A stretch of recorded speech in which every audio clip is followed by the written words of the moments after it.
Hello সবাইকে, good morning. কেমন আছো সবাই? আশা করি সবাই অনেক বেশি ভালো আছো। ক্যারি মমের আরও একটি ব্লগ নিয়ে চলে এসেছি আমি, আফসানা। তো আমি সকালবেলা উঠে চা বানিয়ে নিয়েছি, এখানে চা খাচ্ছি। আর আমার মেহবুব এখনও ঘুমাচ্ছে। মেহবুব ঘুমাচ্ছিল। আমরা তিনজন, আমার মেয়ে আর আমার বরমশাই আর আমি তিনজন চা খেয়ে নিয়েছি। চা খাওয়ার পরে দেখলাম মেহবুব উঠে গেছে। মেহবুবকে খাটেই শুয়ে রেখে সৌদিয়াকে পড়তে বসিয়েছি। আর আমি একটু জিনিসপত্র গুছিয়ে নিচ্ছি, শোকেসটা একটু ভালো করে গুছিয়ে নেব। আর মেহবুব হাই করে দিচ্ছে তোমাদেরকে। বন্ধুরা, তোমরা সবাই আমার মেহবুবের জন্য দোয়া করো একটু। তো আমি এখানে একটু ঘর গুছানোর পাশে একটু স্কিন কেয়ার করে নিচ্ছি। আমি একটু অ্যালোভেরা জেল লাগিয়ে নিচ্ছে মুখে। আর আমি যখন ঘরের কাজ করি এগুলো করে থাকি। তো শোকেসটা ভালো করে গুছিয়ে নেব। শোকেসের উপরের থাকটাতে আমি এরকম আমাদের যা প্রয়োজনীয় জিনিস এইভাবে গুছিয়ে রাখি। আর নিচেরটাতে একটু এই ফুলদানি গুছিয়ে রেখেছি।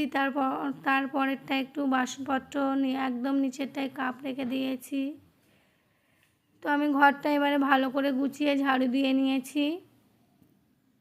মেহবুবকে একটু বাইরের দিকে বসিয়ে দিয়েছি।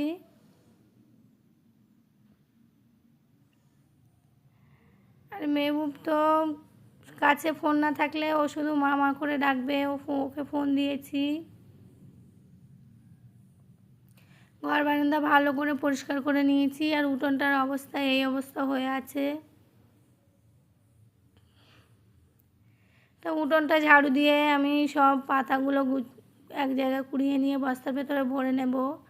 তো উঠোনটা ভালো করে ঝাড়ু দিয়ে নিয়েছি। আর উঠোন যতই ঝাড়ু দেই আমাদের উঠোনে অনেক বেশি গাছপালা, অনেক নোংরা হয়ে যায় কিছুক্ষণ বাদে বাদে। তো আমি এখানে মেহবুবকে নিয়ে চলে এসেছি, ওকে একটু গোসল করিয়ে দেব। তো ওকে গোসল করালে শীত বর্ষা গরম যখনই গোসল করায় অনেক ঠান্ডা ঠান্ডা লাগে ওর। তো আমি এখানে মেহবুবকে শুইয়ে দিয়ে আমি একটু রান্না জোগাড় করে নেব। মাছ নিয়ে তরকারি বেছে নিয়ে কলে চলে এসেছি, এগুলো ভালো করে পরিষ্কার করে নেব। তো আমি এখানে অল্প মতো চিংড়ি মাছ আর মাছটা পরিষ্কার করে নিয়ে সবজিটা ধুয়ে নিয়ে চলে এসেছি। আর এই চিংড়ি মাছগুলো আছে, এগুলো পরে দেবো, এখন রান্নাটা করে নিচ্ছি। চুলো ধরিয়ে দিয়েছি। আর কালকে মেহবুবের পাপা বিরিয়ানি এনেছিল, ততক্ষণে ওরা ঘুমিয়ে পড়েছিল, ওই জন্য ফ্রিজে রেখে দিয়েছিলাম। তো চুলোয় রান্না করলে হাঁড়ি অনেক বেশি নোংরা হয়ে যায়। হাঁড়িগুলো আমি কলে নিয়ে একটু ভালো করে মেজে নিয়ে আসি। ওই ভাত তরকারি সমেত নিয়ে ভালো করে পরিষ্কার করে নিয়ে আসি, যাতে কালি কালি দেখতে না লাগে। এখানে পটল চিংড়ি আর মাছ ভাজা, ভেন্ডি ভাজা করে নিয়েছি। তারপর রান্নার পরে আমি একটু বাসন কোসনগুলো মেজে নিচ্ছি। খানিকটা কোটো বার করেছিলাম, সেগুলো পরিষ্কার করে নিচ্ছি। আমার রান্নাঘরে তো অনেক বেশি ধুলো পড়ে, কৌটোগুলো বেশি দিন হয় না, কিছুদিন পর পর পরিষ্কার করে নিতে হয়। তো আমি এখন কৌটোগুলো নিয়ে একটু রৌদ্রে উপুর করে দেব। ওগুলো শুকিয়ে গেলে আবার ওর যে কোটোয় যা রাখা যায় কিছু রেখে দেব কোটোতে। তো আমি এখানে সব শুকাতে দিচ্ছি কৌটোগুলো। আর মেহবুবের দাদু আর সৌদিয়া, মানে সৌদিয়ার দাদু আর সৌদিয়া ভাত খাবে, সেই জন্য ওদের দুজনকে ভাত খুলে দিয়ে আমি আবার গোসল করতে চলে গিয়েছিলাম। তো এতটা জামা কাপড় বার করেছিলাম, সেগুলো পরিষ্কার করে নিয়েছি। আর মেহবুব তো এখনও বারান্দাতে শুয়ে ফোন দেখছে। আমি জামা কাপড়গুলো কিছুটা নিচে মেলে নিচ্ছি আর কিছুটা ছাদে নিয়ে যাব, সবগুলো নিচে হবে না মেলতে গেলে। তো এইগুলো আমি ছাদে নিয়ে ভালো করে মেলবো আর ছাদে যাব এখন।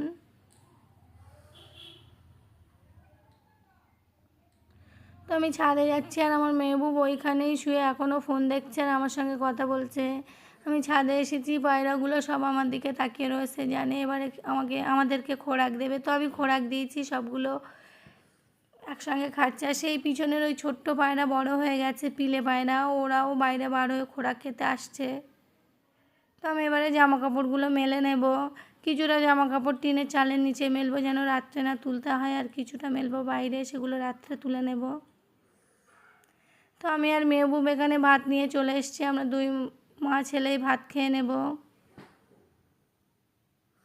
মেহবুব তো ফোন হলে আর কিছুই লাগে না, শুধু যখন ওর পেশাব পায় ও আমাকে ডাকে, আর যখন মশা বা মাছি কিছু ওর গায়ে বসে তখন একটু আমাকে ডাকবে, ফোন বন্ধ হয়ে গেলে ডাকবে এরকম, আর নাইলে ফোন দিলে ফোন দেখতে থাকে। তো ভাত খাচ্ছে আর ফোন দেখছে এখানে। আমার মেয়েটা যদি সুস্থ হতো সবাইয়ের মতো একা একা ভাত খেত, কিন্তু কী করবো বলো। ওদের দুই ভাই বোনকে খাইয়ে এখানে উপরে তুলে দিয়েছি, শুয়ে আছে, ওরা ঘুমাবে না, একটু বেলা গিয়েছে আজকে। তো আমি উপরের ঘরে চলে এসেছি বিকালবেলা জামা কাপড় তুলতে, আর উপরের ঘরের অবস্থাটা এই অবস্থা, ঝড় হয়েছিল সেজন্য। তো আমি ঘরটা ভালো করে ঝাড়ু দিয়ে পরিষ্কার করে নিয়েছি।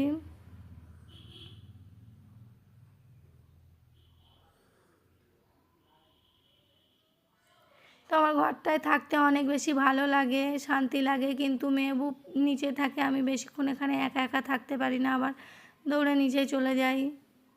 তো আমি ঘরটা ঝাড়ু দিয়ে ভালো করে দরজাটা লাগিয়ে দিয়েছি এইভাবে, তার কারণ এখানে একটু বিড়াল থাকে, উপরে উঠে যাবে, সেই জন্য দরজাটা এইভাবে বেঁধে দিয়েছি।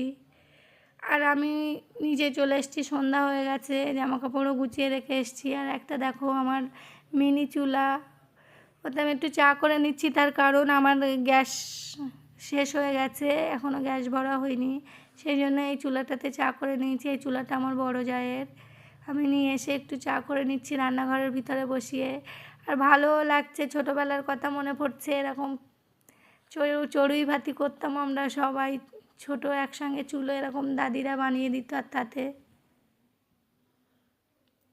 তো চা খাওয়ার পরে আমি আমার মেয়েকে নিয়ে পড়তে বসিয়েছি, আর আমার ছেলেকে একটু পা গুটিয়ে বসিয়েছি। ও এইভাবে বেশিক্ষণ বসে থাকতে পারে না, তবুও বসিয়ে রাখার চেষ্টা করছি। ওর লাগে এইভাবে বসলে, বলে আমার পা খুলে দাও, পা খুলে দাও এরকম। তো আমার একটা দেওর কিছুটা ফল পাকড় দিয়েছিল, তার থেকে একটা সবেদা নিয়ে আমি ছেলে মেয়েকে খাইয়ে দিচ্ছি।